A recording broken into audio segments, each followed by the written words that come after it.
Hello students, welcome back to my class. आज हम सीखेंगे पाइथागोरस थ्योरम। तो पाइथागोरस थ्योरम किस पे बेस्ड होती है? एक राइट एंगल ट्रायंगल पे बेस्ड होती है। राइट एंगल ट्रायंगल किसे कहते हैं? ऐसे ट्रायंगल को हम राइट एंगल ट्रायंगल कहते हैं जिसमें एक एंगल 90 डिग्री का होता है। ओके, यहाँ पर एक राइट एंगल ट्रायंगल है A B and C. Okay, सबसे बड़ा एंगल 90 डिग्री का होता है, तो इसके सामने की साइड सबसे बड़ी होती है जिसे हम हाइपोटेन्यूज कहते हैं। ओके, और इसे हिंदी में कर्ण कहते हैं। बाकी दो छोटी साइड्स छोटी होती हैं, तो ये क्योंकि ये एंगल 90 से छोटे होते हैं तो ये इस साइड से छोटी होंगी हमेशा। इसे कहते हैं बेस और इसे कहते हैं हम हाइट। बेस को हिंदी में आधार और हाइट को लंब कहते हैं। तो पाइथागोरस थ्योरम कहती है कि किसी भी राइट एंगल ट्रायंगल में सबसे बड़ी साइड हाइपोटेन्यूज का स्क्वायर इज इक्वल टू होता है बेस का स्क्वायर प्लस हाइट का स्क्वायर। चलिए इसे लिख के देखते हैं according to A B C. इस ट्रायंगल के अकॉर्डिंग हम इसे लिखते हैं। तो हाइपोटेन्यूज का स्क्वायर मींस ए बी का स्क्वायर, ए बी का square is equal to B C का स्क्वायर, BC का स्क्वायर प्लस AC का स्क्वायर, AC का स्क्वायर। और ये है हमारी पाइथागोरस थ्योरम। पाइथागोरस थ्योरम कब यूज की जाती है? पाइथागोरस थ्योरम आप तब यूज करते हैं जब आपके पास किसी भी राइट एंगल ट्रायंगल में कोई भी दो साइड्स दी हुई होती हैं और तीसरी साइड आपको फाइंड करनी होती है, तो तब हम ये थ्योरम यूज करते हैं। इसमें हम वैल्यूज पुट करते हैं और फिर हम तीसरी साइड निकालते हैं। ये थ्योरम बहुत इजी है, लेकिन फिर भी बच्चे बहुत मिस्टेक करते हैं। क्या मिस्टेक करते हैं? कभी स्क्वायर लगाना भूल जाते हैं, सीधे सीधे लिखते हैं A B is equal to B C plus A C और आंसर गलत आता है। कभी वो ये भूल जाते हैं कि कौन से दो साइड के स्क्वायर को हमें ऐड करना है। तो इसके लिए हम क्या करेंगे? हम ये जानेंगे कि पाइथागोरस थ्योरम कैसे बनी। इसके लिए हम क्या करेंगे? हम बनाएंगे इन तीनों साइड्स पे स्क्वायर्स। ओके,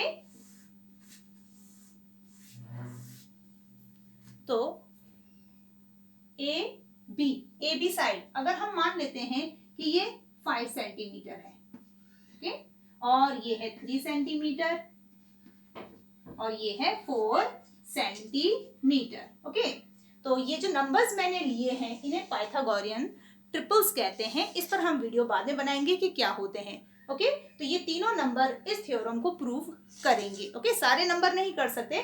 अगर मैं यहाँ पर 6, 7, 8 लूंगी तो वो इसको प्रूव नहीं करेंगे। ओके, तो चलिए अब हम करते हैं, इसमें स्क्वायर्स बनाते हैं। तो अगर ये 5 सेंटीमीटर है, ए बी 5 सेंटीमीटर है, तो हम इस पे स्क्वायर बनाएंगे तो इसकी चारों साइड्स इक्वल होंगी। आप जानते हैं कि स्क्वायर किसे कहते हैं?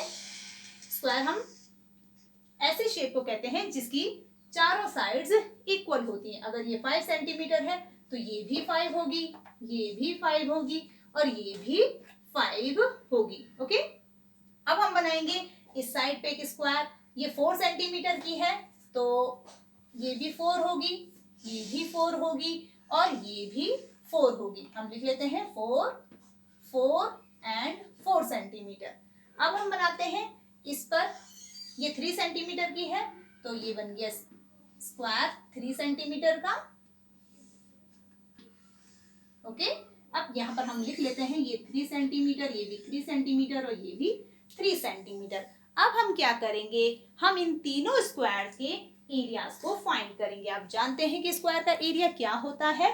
सबसे पहले फाइंड करते हैं हम इसका एरिया। तो स्क्वायर का एरिया होता है साइड का स्क्वायर, मीन्स किसी भी एक साइड का हम स्क्वायर करते हैं तो हमें स्क्वायर का एरिया मिलता है। इसकी साइड क्या है? 5 सेंटीमीटर की है। ओके, यहाँ पर लिख लेते हैं सेंटीमीटर।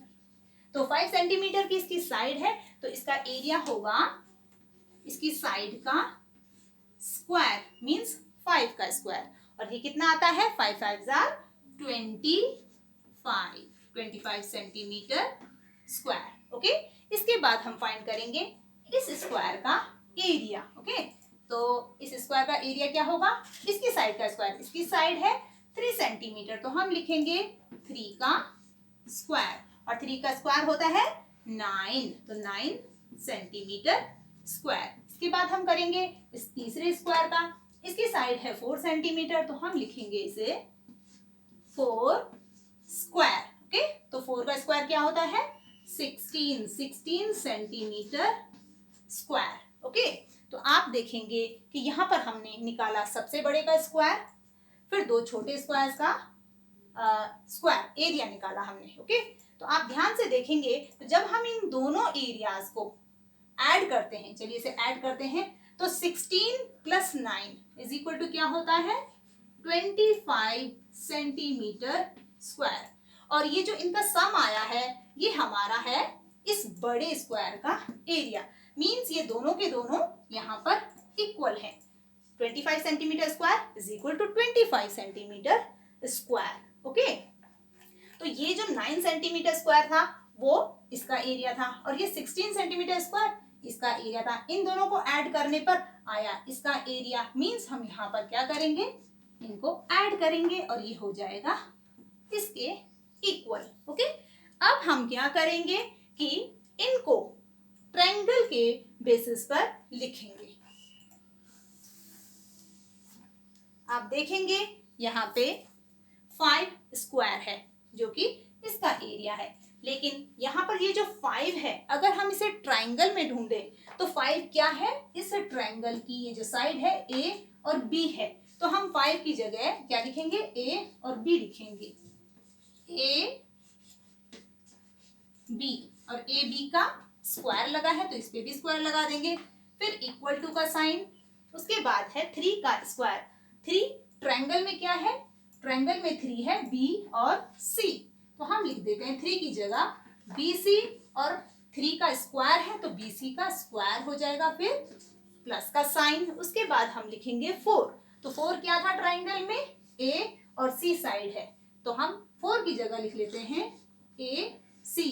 अब 4 का स्क्वायर है तो हम लिखेंगे AC का स्क्वायर। तो आप देखेंगे कि ये बिल्कुल उस फॉर्मूले की तरह है जो हमने शुरू में लिखा था AB स्क्वायर। देखिए AB square is equal to BC square BC square plus AC square AC square, और ये इस तरह से हमें मिली पाइथागोरस थ्योरम। तो आप समझ गए होंगे कि पाइथागोरस थ्योरम कहाँ से बनी है। पाइथागोरस थ्योरम किसी भी राइट एंगल ट्रायंगल में जो साइड्स होती हैं उन साइड्स पे बने हुए स्क्वायर्स के एरियाज होते हैं। ओके, अब आप कोई भी मिस्टेक नहीं करेंगे, आप नहीं भूलेंगे कि स्क्वायर क्यों आते हैं। स्क्वायर इसलिए आते हैं क्योंकि ये एक्चुअली में एरियाज होते हैं। एरियाज किसके, साइड्स पे बने हुए स्क्वायर्स के एरियाज होते हैं। और कौन सी दो साइड्स को हम ऐड करेंगे, इनके स्क्वायर को ऐड करेंगे, हमेशा दो छोटी साइड्स के स्क्वायर को ऐड करने पर ही हमें बड़ी साइड के जो स्क्वायर है उसका एरिया मिलेगा। तो आप ये भी नहीं भूलेंगे कि कौन सी दो साइड के स्क्वायर को आपको ऐड करना है। ओके।